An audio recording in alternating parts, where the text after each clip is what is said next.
Hi, everybody. Welcome to English Digest. I'm Tom. I'm Stephanie. We're continuing to travel in Costa Rica, a very nice country in Central America, along with Panama, Nicaragua, Honduras, El Salvador, Guatemala, etc., etc. But Costa Rica is a popular tourist destination. It probably has more tourists going there than other countries in the region, and for good reason. We talked about the fact that it's an eco-tourist paradise.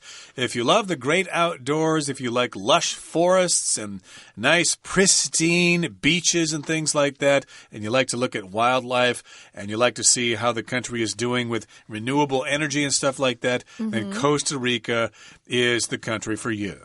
We're going to focus today on their national parks, some of the most beautiful places to visit if you actually take a trip to Costa Rica. And we're also going to talk about my favorite thing, and that's food. So we're going to talk about some of the dishes they eat. Some of these things I've had before, just because I'm from Arizona, and we have a lot of Mexican food, Tex-Mex, and some of it's similar. Some of this stuff I've never heard of, so that's fun. But first, as we always do, we're going to read through today's article.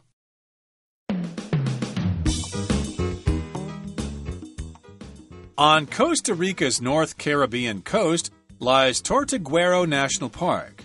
This remote destination can only be reached by boat or plane and features a series of canals, rivers, and lagoons which are navigable only by small boats.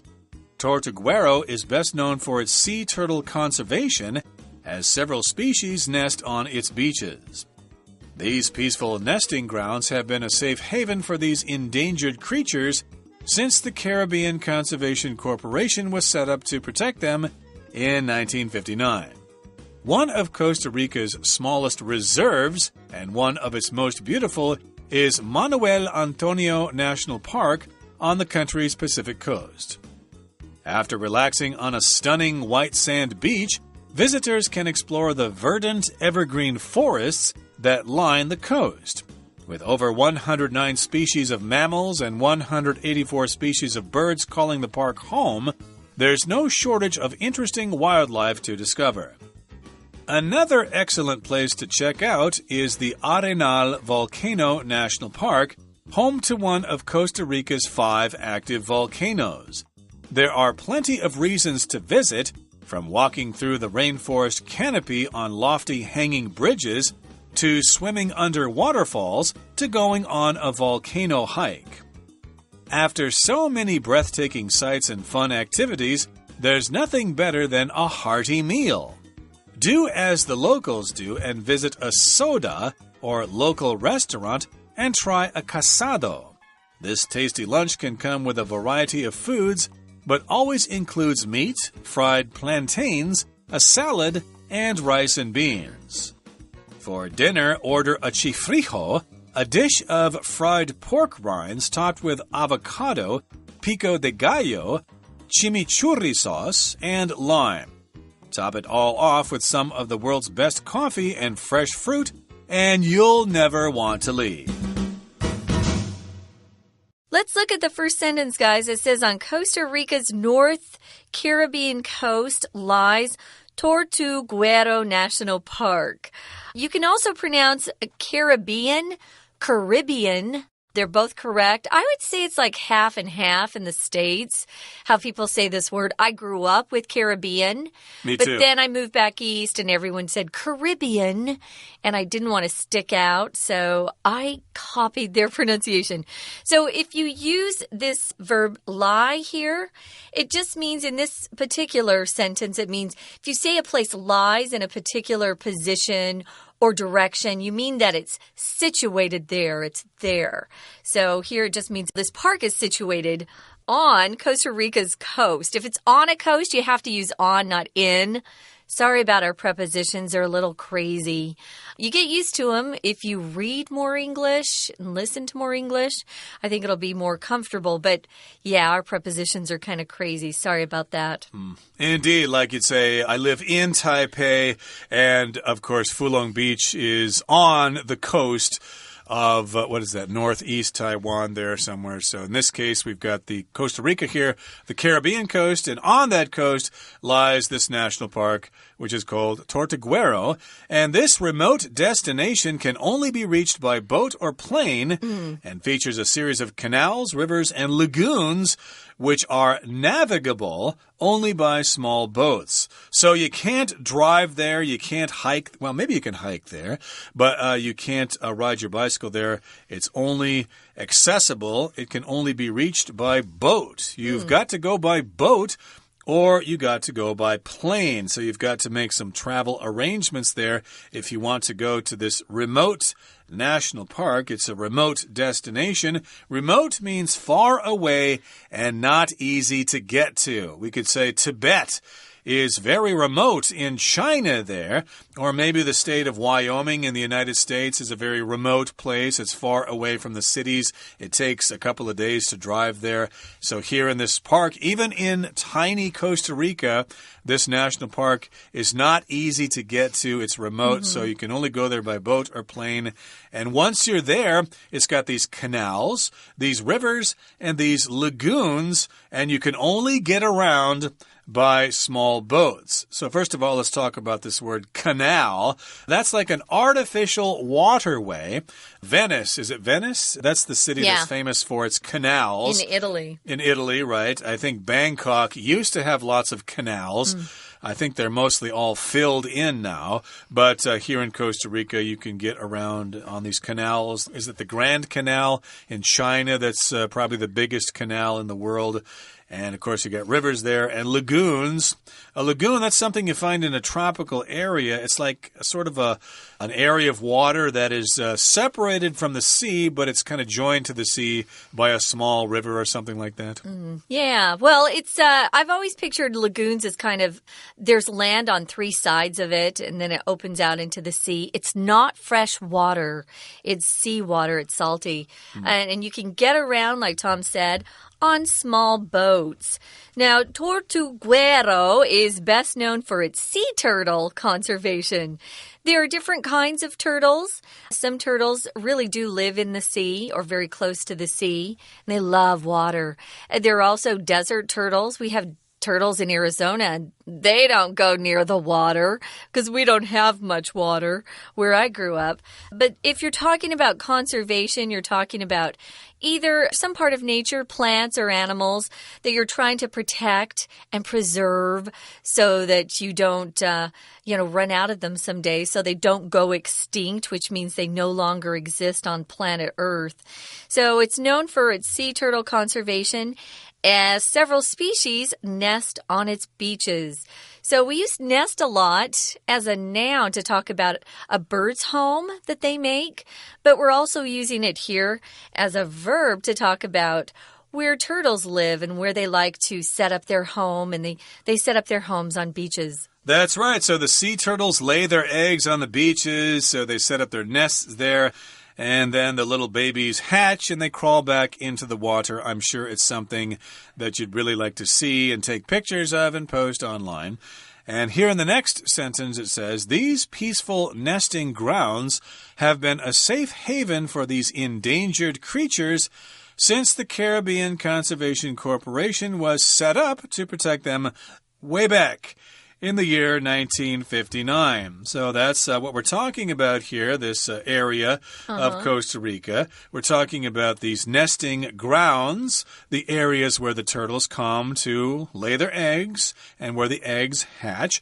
And it's safe for them. It's a safe haven for them. A haven is usually some place that is protected. If you go there, you won't be harmed. So it's a safe haven. The turtles can come there and not be killed by hunters or whatever. And, of course, these sea turtles are endangered, which means their numbers are going down. Their numbers are decreasing in the wild. There are lots of animals that are endangered in the world, so we have to have conservation efforts to protect them. And that means they've been protected by a special organization that was set up in 1959. And that organization is called the Caribbean Conservation Corporation. Again, it was set up, it was established, it was begun It was founded in 1959. A corporation, of course, is like a really big company. Right. So moving on to the next paragraph, it says one of Costa Rica's smallest reserves and one of its most beautiful is Manuel Antonio National Park. Now, a reserve here is referring to a nature reserve, which is an area of land where animals and birds and plants are protected officially from people like hunting them or trying to take them because they have some sort of value. So a nature reserve, that's what this refers to. So it's a small nature reserve, but it's one of the most beautiful, and that's a national park that's also located on the country's Pacific coast. Remember, Tom said part of Costa Rica is on the Atlantic coast and some is on the Pacific, opposite ends there. So it sounds like a beautiful place. It says after relaxing on a stunning white sand beach. Sand comes in lots of different colors.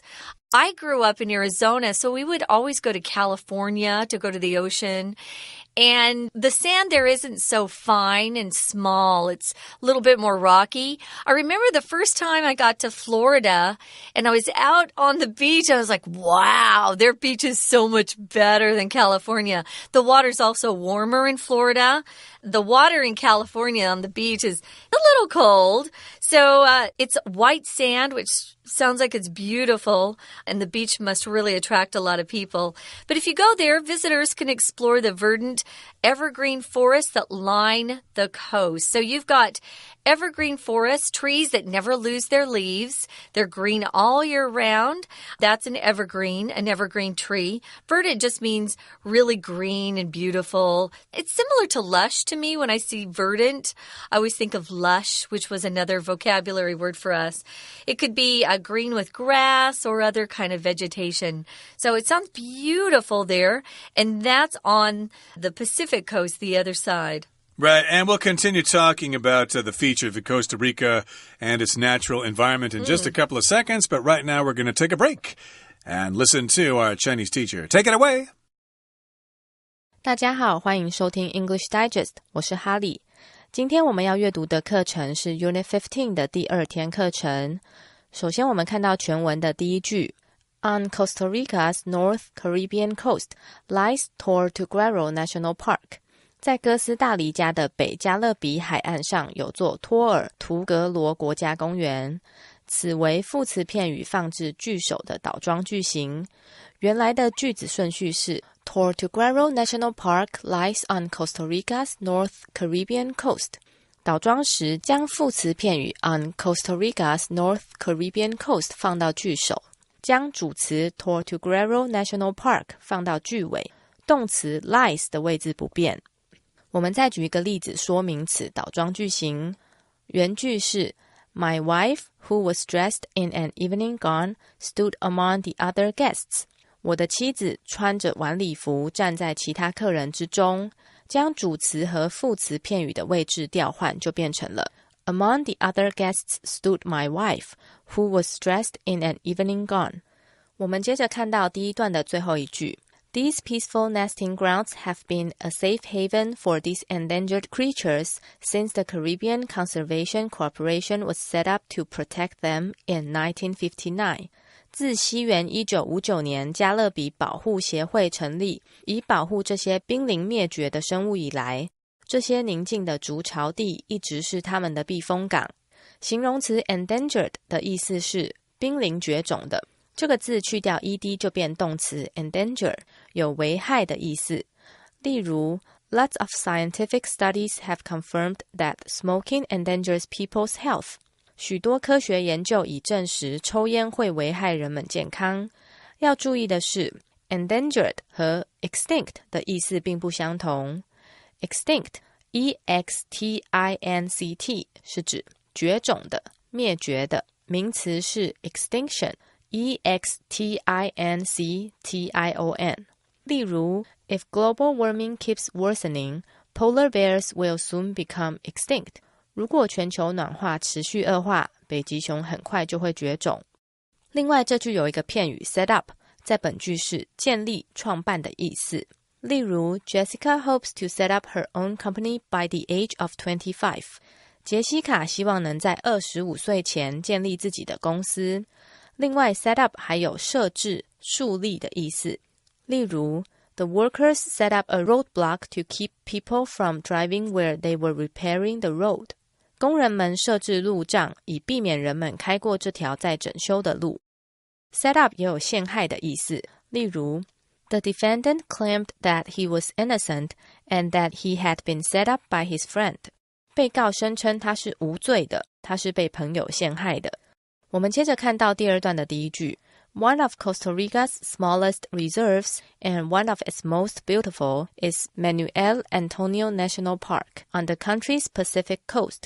哥斯大黎加最小也是最美丽的保护区之一，是位于该国太平洋沿岸的曼努埃尔安东尼奥国家公园。Reserve 在本句做名词用，有野生动植物保护区的意思。Reserve 当名词用时也有储备、储藏量的意思。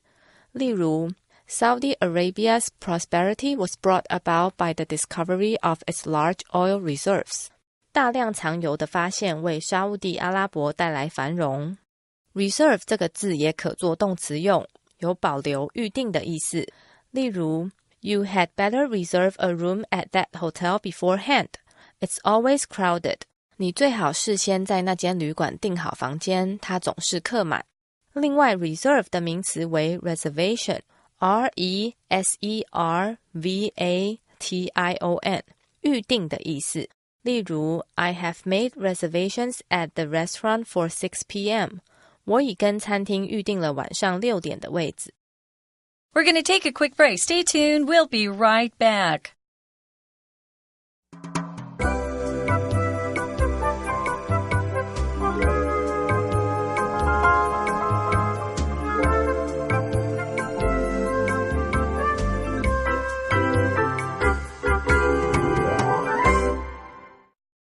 Okay, let's continue. Gee, I thought you said we were going to talk about food in today's program. We'll get to that eventually, but there's so much to see in terms of the natural environment in Costa Rica that we need to spend more time talking about that. So we talked about the verdant evergreen forests that line the coast, and we've also got lots of animals to check out there. With over 109 species of mammals and 184 species of birds calling the park home, there's no shortage of interesting wildlife to discover. So bring your digital camera with a long telephoto zoom lens and be prepared to take pictures of lots of wildlife there. We've got all sorts of different kinds of mammals, which are animals that basically produce live young, and the mothers milk their young.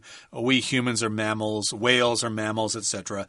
We've also got lots of birds there, lots of different kinds of birds there. So if you're a bird watcher, that's a good place for you as well. So with those things, there's no shortage of interesting wildlife to check out. Shortage means you're lacking something.